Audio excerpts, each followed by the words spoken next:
Caregivers, whether they're paid or they're volunteering, make home life so much easier for older adults and their families. But they don't have the training necessary where serious health and medical issues are involved. Wouldn't it be wonderful if you could have a registered nurse on call? My guest today, Courtney Hogenson, has an app for that. Moving your mom or your dad or yourself isn't just about moving things from one place to another. It is much more complicated than that, as are so many things having to do with later life. How to Move Your Mom and Still Be on Speaking Terms Afterward provides in-depth conversations with professionals, older adults, and their family members who share their stories with warmth, understanding, and humor. I'm your host, Marty Stevens-Heebner, and here you'll find answers to many of your questions, as well as different perspectives that I hope will inform and inspire you. Courtney Hogenson, it is so good to see you. So good to see you, Marty. I wish we were in person. I really missed you. You're in Austin, I'm in Los Angeles, but we used to hang out a lot. Let me tell you a little bit about Courtney's brilliance. Courtney Hogenson, who's a registered nurse and patient advocate with over 10 years of experience in elder care and healthcare worker empowerment. That's key. She's also a serial entrepreneur, and her latest venture is Call Light, an innovative healthcare platform where anyone can safely hire an experienced nurse or a clinician of their choosing for in-home healthcare anytime, anywhere. I just think that's so brilliant, but we'll get into that. But first, what's your favorite memory of your grandparents? I think of my grandfather, my dad's dad, who had Alzheimer's, which was not great, but it was such an amazing experience to be around him. When I was a teenager, he moved into my parents' home so that they could help care for him, and just being around him, living in the moment with him. And my favorite memory was when I was 16 and I got the call from my mom and she said, "Can you go pick up Paul from jail?" And I said, "What?" I was 16, so I could barely drive anyway. And she said, "Yeah, Paul escaped from the adult daycare today. And in a small town in Texas, people don't lock their car doors. So he just got in someone's car. And when the guy came back from the gas station, he got in and Paul was just like, 'Where are we going?' And the guy's, 'Who are you?' And he's, 'My name's Ralph.' And so they had to call the sheriff's department and they didn't know what to do with him because he couldn't tell them where he lived. So I had to drive to jail and pick up my grandfather. I love that. You sprung him from prison. That's so funny. And unfortunately, he wasn't able to go back to the adult daycare because, safety reasons, he's a flight risk. But it was just seeing what that was like for families. Like, what do you do when you need help? It's this very funny, but also very poignant story. He was so lucky to have such a loving granddaughter who would come and spring him from jail. I feel like he would have done the same for me. So as a nurse and a patient advocate, you really believe in trying to keep people living in their homes for as long as possible. What's so important about that? I think of myself and being at home, and it's where your stuff is, and it's where you feel most comfortable and at ease. And home is different for everybody. For some people, maybe being in a different kind of home is better. You have to really meet the person where they are. I remember having a big CEO who was a gazillionaire, and the family, the kids were like, "Oh, dad needs to be at the Beverly Hills Hotel. Dad needs to be at the Peninsula." And I'm like, "Your dad has severe Alzheimer's disease. If we were to take your dad back to the mansion or to one of these hotels, they're not equipped for him. They're unfamiliar to him, and they're so large. You can't do that to someone like that. It's not right. They need a familiar environment and something that feels secure and all those things." When we're moving people into, say, a board and care, or in other parts of the country, it's called a nursing home, it's so important to have those familiar family pictures on the wall that they've known for ages, because I don't have to tell you, the registered nurse, it's the older memories that last the longest. It's got to feel familiar. And every home's a little bit different. You try to recreate what they loved about their home, because sometimes it doesn't make sense for them to stay in a big house or a big whatever. Sometimes you need to downsize. I find a lot of people move into condos and buildings so they don't have to deal with the yard work. And yeah. You're talking to a person who really appreciates living in a condo and not having to mow the lawn. Yeah.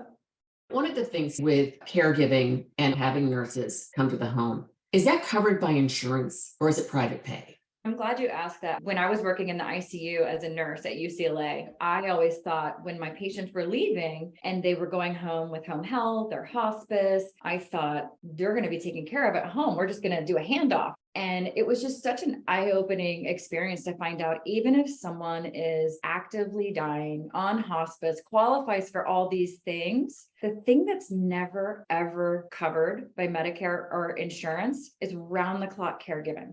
Let's say you do qualify for hospice. You don't just get to sign up for it. You have to have 2 doctors sign on that you have less than 6 months to live and all these things. Even if someone is eminently dying, if that hospice company doesn't have someone available, someone can't just show up.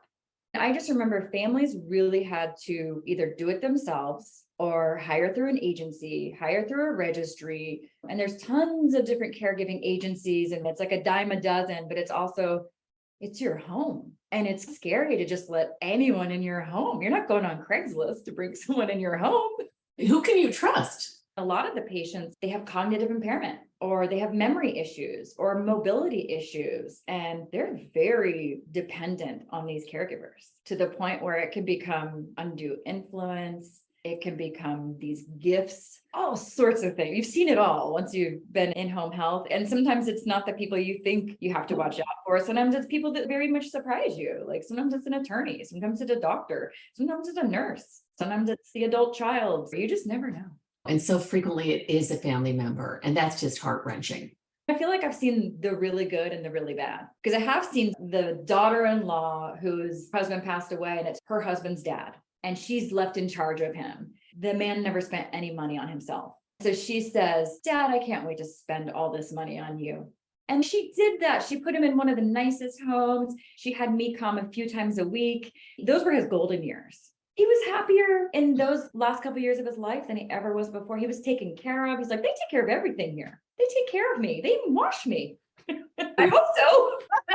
Yes, we like washing. It's so wonderful to be pampered like that. You and I are both part of that movement. It's our mission in life to make later life comfortable, safe, celebrated, cherished.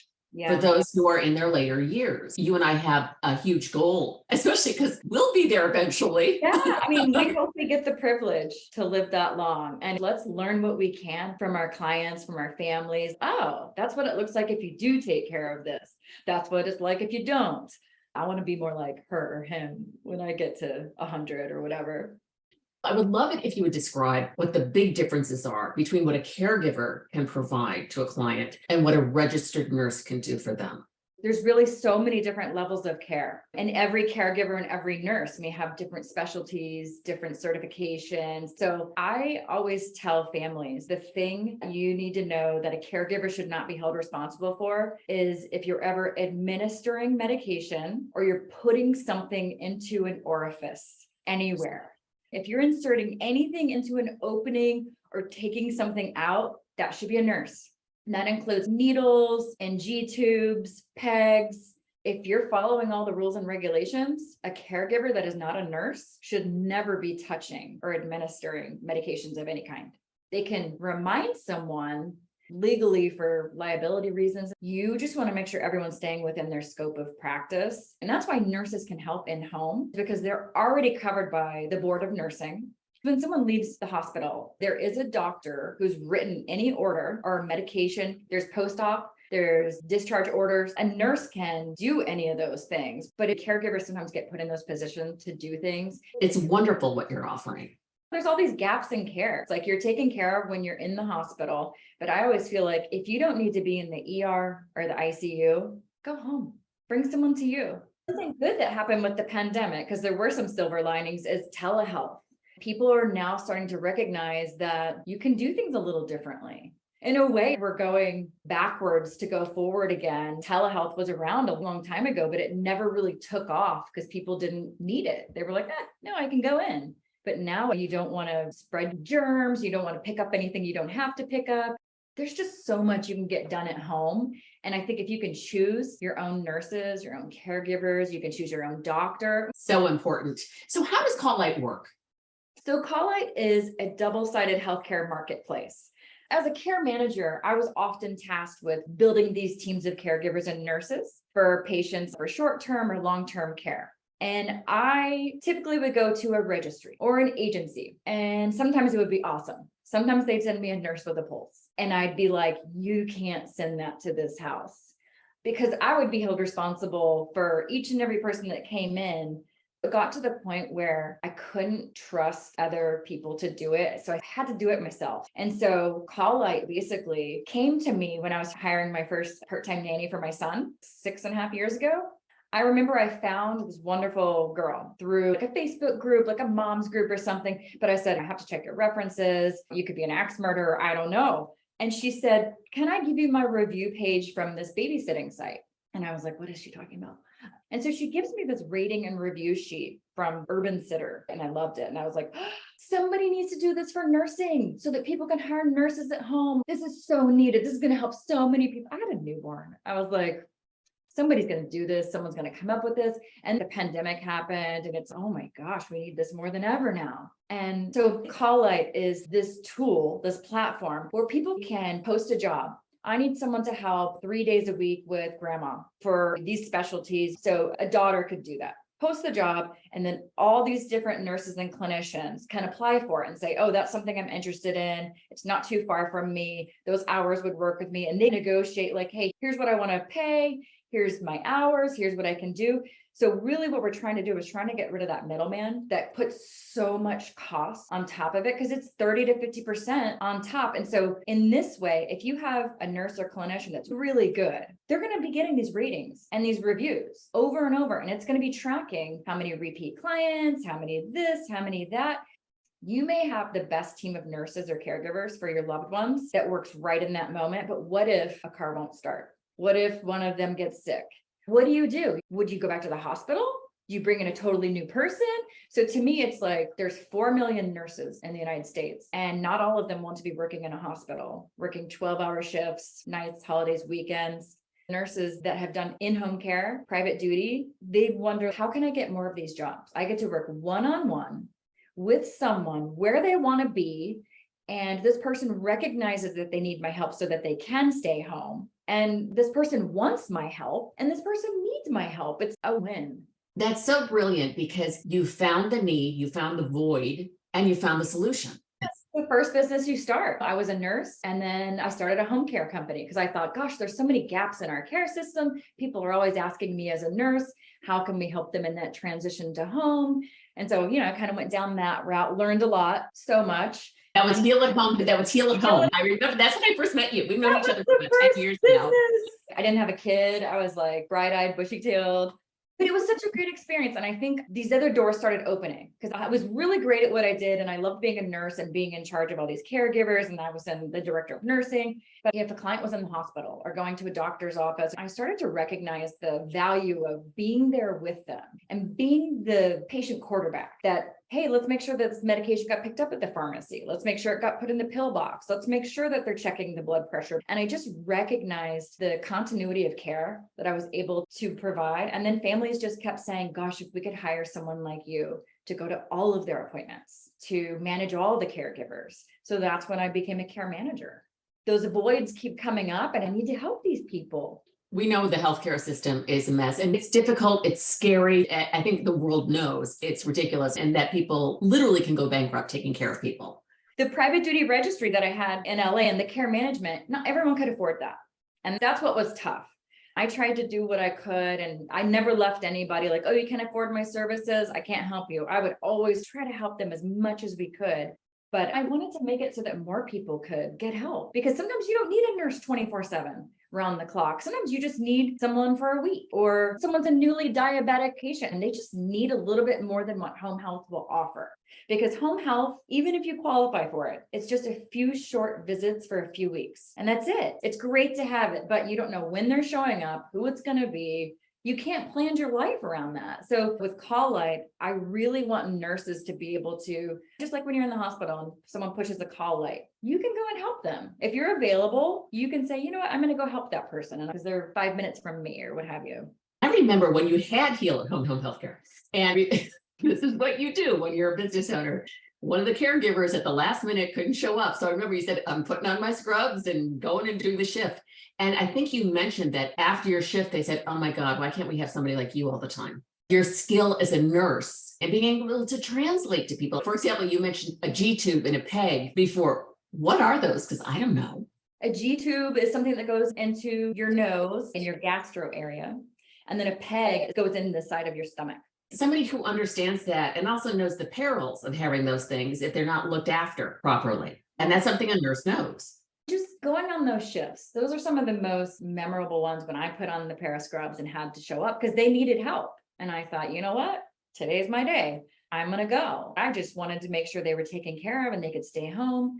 I feel like if you really have never walked in those shoes as a business owner, it's hard. I always had such an easier time to be like, I know what that's like. And this is what I would do if I were you. And it's hard. It's not for everybody. And it takes a village too. You could have the best nurse in the world or the best caregiver in the world, but they can't be everywhere 24/7.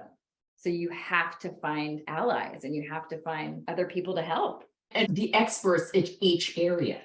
What are the odds and what does the usual course look like for someone in their 80s going through this? They don't talk about it and they should. That generation, they revered doctors, and it wasn't the same kind of system that we have now where it's just a conveyor belt. And often, as you know all too well, they're afraid to ask questions. They feel they're being disrespectful. And also they don't know what to ask. What are the kinds of questions people should ask a doctor? Ideally, take an advocate. Yeah, that's what I would say. I just think of the difference. I noticed when a caregiver would go to a doctor's appointment or when I would go or a daughter, it's great to have anybody. Taking notes is the biggest thing. Have someone record it if the doctor's okay with that and asking questions. Before you even go into any doctor's appointment, you need to have a list of all your current meds, who prescribes them, exactly what you take. If you take vitamin D every day, put that on there. If you take a multivitamin, put that on there. Even if it's over the counter or a nutritional supplement, put it on there because things can interact that you don't know about, or something can make something work even more. You need to be in charge of your master medication list. Look how many times things get lost in translation from one system to another, to the pharmacy when you pick up the wrong dose. We're humans. We make a lot of errors, and computers also make mistakes. Oh yeah. You also need people to be able to ask questions like, hey, why am I taking this medication? I found that when I did these master medication lists for patients, I would always put, this is so you don't pee so much at night. Put it in terms they understand. Translate it. And that's something you're great at. And you can find the nurses who are great at that too.